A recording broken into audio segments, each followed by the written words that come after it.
पाकिस्तान ने रिसेंटली एक incredible 2-0 series victory अपने नाम की अपने होम ग्राउंड के अंदर। काश शायकीन मौजूद होते, कोरोना का मसला नहीं होता। लेकिन जनरेटर जो है हमने रावलपिंडी क्रिकेट स्टेडियम में बहुत दफा ऑन होते, 10 बार ऑन होते हुए देखा। कम ऑन बॉयज, 1 विकेट की बात है, बस 7 अच्छी बॉलों का सवाल है। तो इस तरह के जुमले जो है वो बड़ा मोटिवेट करते हैं। ओपनिंग बिल्कुल काम नहीं कर सकी। बाबर आजम जो केशव महाराज का आप जिक्र कर रहे हैं, तो मैं तो इस चीज को कोई इतनी ज्यादा अहमियत नहीं देता।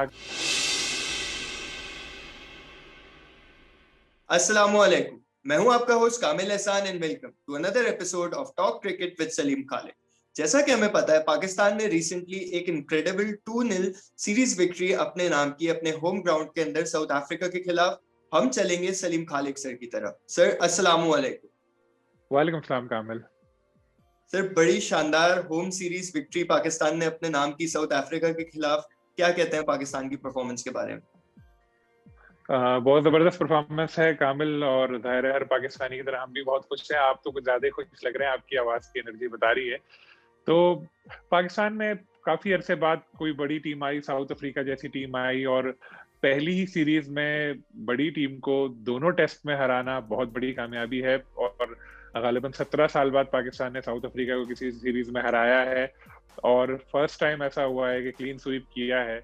तो इससे बड़ी क्या बात हो सकती है? मैं तो कहता हूँ कि ओवरऑल हमारी परफॉर्मेंस थी वो इस मैच में बहुत अच्छी थी। काश शायकीन मौजूद होते, कोरोना का मसला नहीं होता, और वो लोग मैच में आते कराची में भी और रावलपिंडी में भी, और देखते उनके जो प्लेयर्स हैं कितना जबरदस्त परफॉर्म किया उन्होंने, और साउथ अफ्रीका को अपने स्टेडियम में हराया किस तरह से। तो बहुत खुश होते लोग भी।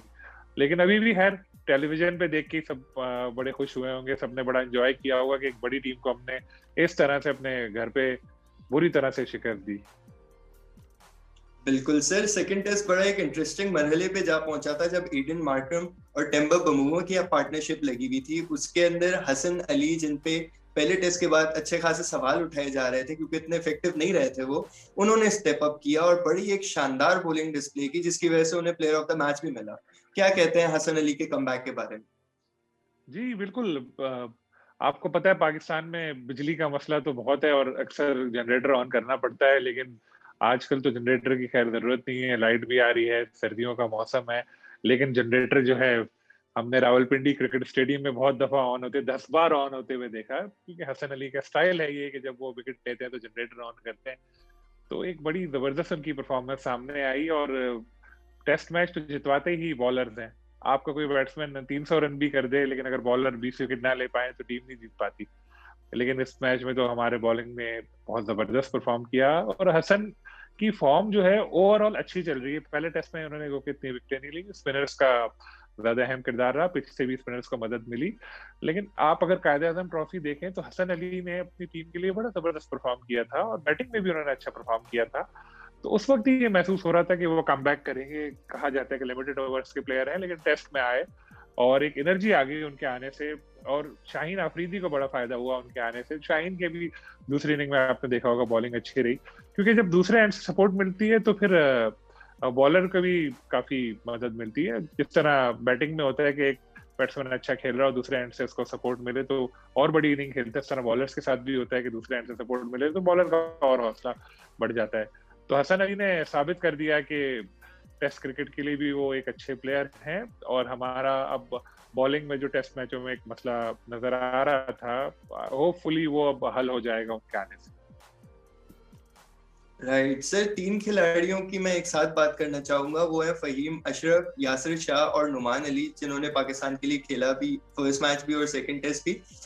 इनके अंदर एक खास तौर पे बात ये सामने है कि पाकिस्तान को एक बड़ी वैरायटी मिल जाती है। स्पिनर्स ने अपना काम फर्स्ट टेस्ट में जब उन्हें सपोर्ट मिल रही थी बड़ा बखूबी निभाया। फहीम अशरफ की भी बॉलिंग की तारीफें होती हैं क्योंकि वो कंटेनिंग बॉलर हैं और बड़ी अच्छी तरह अपनी ड्यूटीज निभाते हैं। बैटिंग के अंदर फहीम अशरफ भी पाकिस्तान की सपोर्ट अच्छी कर रहे हैं, यासिर शाह स्कोर्स कर चुके हैं पाकिस्तान के लिए, और नुमान अली बड़े एक सरप्राइज पैकेज निकले थे जब पाकिस्तान एक मुश्किल वक्त में अपने आप को पा रहा था सेकंड टेस्ट के अंदर, सेकंड इनिंग्स के अंदर। तो उन्होंने बड़ा हेल्प किया पाकिस्तान की। तो पाकिस्तान की टेल इन तीनों प्लेयर्स की वजह से आप किस तरह देख रहे हैं, और बॉलिंग का इफेक्ट किस तरह देख रहे हैं इनका? तो सबसे बड़ी बात अगर आप देखें इस मैच में बड़ा फर्क जो था वो यही था, लोअर ऑर्डर बैटिंग जो है साउथ अफ्रीका की नहीं चली, हमारी चली। अगर आप आखिरी 5 विकेटें जो देखें दोनों इनिंग में साउथ अफ्रीका की, तो मैं अगर गलत नहीं हूं तो 40 के अंदर गिरी हैं 5 विकेटें दोनों इनिंग में साउथ अफ्रीका की। इसको जरा प्लीज चेक करवा लीजिएगा।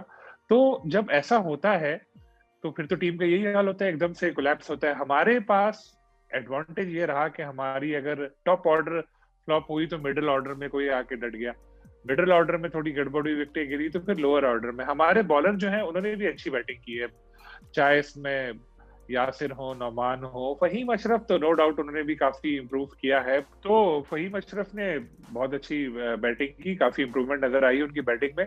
बॉलिंग में भी उनको थोड़ी और बेहतरी लाने की जरूरत होगी, क्योंकि टेस्ट क्रिकेट में कंटेन करने से ज्यादा विकेट लेने की बात होती है। तो अगर उनको एक अच्छा ऑलराउंडर बनना है तो बॉलिंग और बैटिंग दोनों में परफॉर्म करना पड़ेगा। बैटिंग में तो वो बखूबी अपना किरदार निभा रहे हैं और होपफुली बॉलिंग में भी वो इम्प्रूवमेंट लेकर आएंगे। बाकी बात की आपने स्पिनर्स की, यासिर शाह की, नौमान की, तो यहाँ पर वो इतनी ज्यादा उनको विकेटें नहीं मिली। दूसरी इनिंग में तो पेसर्स ने अपना काम कर दिखाया था, लेकिन अगर हम ओवरऑल देखें तो बड़े अच्छे हमें अपने बॉलिंग अटैक नजर आएगा, चाहे वो स्पिनर्स हो या पेसर्स हो। पहला टेस्ट जितवाई हमें स्पिनर्स ने था, और जाहिर है हर मैच में वही प्लेयर परफॉर्म नहीं कर रहे होते, कभी कोई दूसरे भी आगे आते हैं, टीम वर्क किसी को कहते हैं। तो ओवरऑल अगर हम देखें तो यही चीज नजर आ रही है, कहीं स्पिनर्स, कहीं पेसर्स, कहीं कोई बैट्समैन, तो सब मिलकर जब परफॉर्म कर रहे हैं तो पाकिस्तान टीम को फतुहात नसीब हो रही है और होपफुली ये सिलसिला जारी रहेगा। बिल्कुल सर, बैटिंग इसी तरह मैं ऑर्डर में नीचे से ऊपर आता जा रहा हूँ। अगली मैं बात करूंगा आपसे मोहम्मद रिजवान और फवाद आलम की, जिन्होंने अपने बल्ले से अच्छे खासे रन स्कोर किए, जिसकी वजह से पाकिस्तान को फायदा हुआ। मोहम्मद रिजवान अपनी विकेट कीपिंग स्किल्स और बैटिंग स्किल्स की वजह से प्लेयर ऑफ द सीरीज भी करार पाए। तो इन दोनों की परफॉर्मेंस आप किस तरह देखते हैं? देखिए, रिजवान की परफॉर्मेंस तो बहुत ही आला है और पिछले 1-1.5 साल से वो मुसलसल परफॉर्म कर रहे हैं, चाहे वो बैटिंग हो, विकेट कीपिंग हो। एक आध तो सबके साथ ही होता है, कोई कैच ड्रॉप वगैरह, उसको हम इतना ज्यादा अहमियत नहीं देते, लेकिन ओवरऑल अगर हम देखें तो बहुत अच्छा वो परफॉर्म कर रहे हैं। और आपने एक चीज नोट की होगी, विकेटों के पीछे उनकी मौजूदगी से काफी प्लेयर्स के भी हौसले बढ़ते रहते हैं, और सरफराज को भी हम इस तरह देखते थे, अब रिजवान ने भी ये चीज शुरू की है। कम ऑन बॉयज, 1 विकेट की बात है, बस 7 अच्छी बॉलों का सवाल है। तो इस तरह के जुमले जो है वो बड़ा मोटिवेट करते हैं प्लेयर्स को भी, और इससे बड़ा फायदा मिलता है। रिजवान ने जो सेंचुरी बनाई, पाकिस्तान को जो फतह नसीब हुई है इस मैच में, उसमें बड़ा अहम किरदार उस सेंचुरी का भी है। विकेट कीपिंग भी उनकी अच्छी रही। तो पाकिस्तान की खुशकिस्मती है कि एक ऐसा प्लेयर उनको मिला है जो विकेट कीपिंग के साथ बैटिंग में भी अच्छा परफॉर्म कर रहा है और टीम मैन भी है। तो हालिया जो फतूहात है उसमें रिजवान को भी बहुत अहम किरदार है, उनको क्रेडिट जाता है पूरा। जी सर, अगला सवाल मैं आपसे करना चाहूंगा पाकिस्तान के टॉप ऑर्डर के बारे में। इतना कामयाब नहीं हो सका पाकिस्तान ने, जो ओपनिंग पेयर एक ट्राई किया था, नीचे अजहर अली और बाबर आजम तो खास तौर पे केशव महाराज ने बड़ी मुश्किल बना दी थी उनके लिए। 3 दफा उन्होंने डिसमिस किया बाबर आजम को इस सीरीज के अंदर। अजहर अली 1-2 अच्छी इनिंग्स खेल पाए, ओपनिंग बिल्कुल काम नहीं कर सकी, लेकिन आबिद अली ने एक सिली पॉइंट के ऊपर अच्छे खासे इनक्रेडिबल कैचेस लिए और इमरान भट्ट ने स्लिप फील्डिंग बड़ी अच्छी की। तो टॉप ऑर्डर की परफॉर्मेंस आप ओवरऑल किस तरह देखते हैं? सबसे पहले तो ओपनिंग की बात करूंगा कामिल। ओपनिंग हमारा बहुत ही बड़ा मसला बनता चला जा रहा है। हम सीरीज जीत गए, बहुत अच्छी बात है, लेकिन इसको फरामोश नहीं करना चाहिए। शान मसूद की परफॉर्मेंस अच्छी नहीं थी, वो बाहर हो गए। आबिद अली की पोजीशन बच गई थी टीम में, लेकिन अब आबिद अली की पोजीशन भी खतरे में पड़ जाएगी, क्योंकि देखें डेब्यू पे सेंचुरी पे वो कितनी क्रिकेट खेलेंगे। और जाहिर है फील्डिंग तो अच्छी बात है, लेकिन फील्डिंग की बेस पे सेलेक्ट नहीं होते हो तो जोटी रोड्स जैसे प्लेयर ही सिलेक्ट होते थे फील्डिंग की बेस पे। तो और बेहतरी लानी पड़ेगी उनको। इमरान की बात करें तो ये डेब्यू इनकी सीरीज थी, दोनों मैचों में बदकिस्मती से नाकाम रहे। डोमेस्टिक क्रिकेट की परफॉर्मेंस को उनको लेकर आया गया था, तो दोनों ओपनर हमारे नाकाम रहे। और ये एक ऐसा शोबा है जिसमें जो चीफ सिलेक्टर मोहम्मद वसीम है, उनको गौर करना पड़ेगा फौरी तौर पर और देखना पड़ेगा कि कौन कौन से ऑप्शन दस्तयाब हैं। और इसी तरह अगर हम अजहर अली की बात करें तो अजहर अली की परफॉर्मेंस में तसलसल नजर नहीं आता। वो एक बड़ी इनिंग खेलते हैं, फिर 3-4 इनिंग में नाकाम होते हैं, फिर एक बड़ी इनिंग खेलते हैं। बीइंग ए सीनियर प्लेयर ऐसा होना नहीं चाहिए, उनको तसलसल लाना पड़ेगा। रही बात बाबर की, तो बाबर ने एक अच्छी इनिंग खेली, और बाबर आजम जो केशव महाराज का आप जिक्र कर रहे हैं, तो मैं तो इस चीज को कोई इतनी ज्यादा अहमियत नहीं देता, क्योंकि वो इतने बड़े बैट्समैन हैं कि वो पहले ही समझ चुके होंगे ऐसी चीज, क्या वो गलती कर रहे हैं।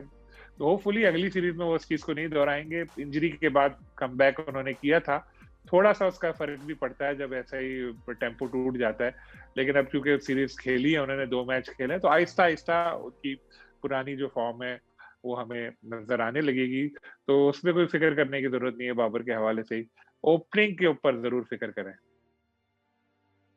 बिल्कुल सर, अब पाकिस्तान की टीम मूव करने वाली है अपने T20 सीरीज की तरफ, जो साउथ अफ्रीका के साथ है, 3 मैचेस पे मुश्तमिल। साउथ अफ्रीका की एक सेकंड स्ट्रिंग टीम पाकिस्तान के मद्दे मुकाबिल होगी। तो किस तरह देख रहे हैं आप T20 सीरीज? बिल्कुल, आपने जिक्र किया, सारे उनके मेन प्लेयर्स जो हैं वो वापस चले जाएंगे और एक सेकंड स्ट्रिंग टीम उनकी आ रही है।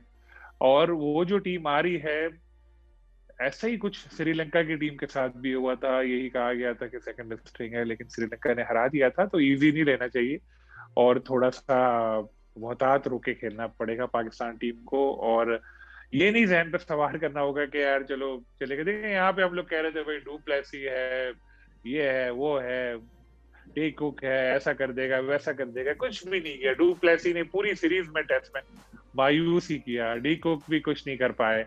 तो अब जो नए प्लेयर आएंगे उनको आप भी नहीं जानते, हम भी नहीं जानते, क्या पता उनमें से कोई स्टार बन के सामने आ जाए। इसलिए बाबर आजम को बड़ा केयरफुल रहना पड़ेगा।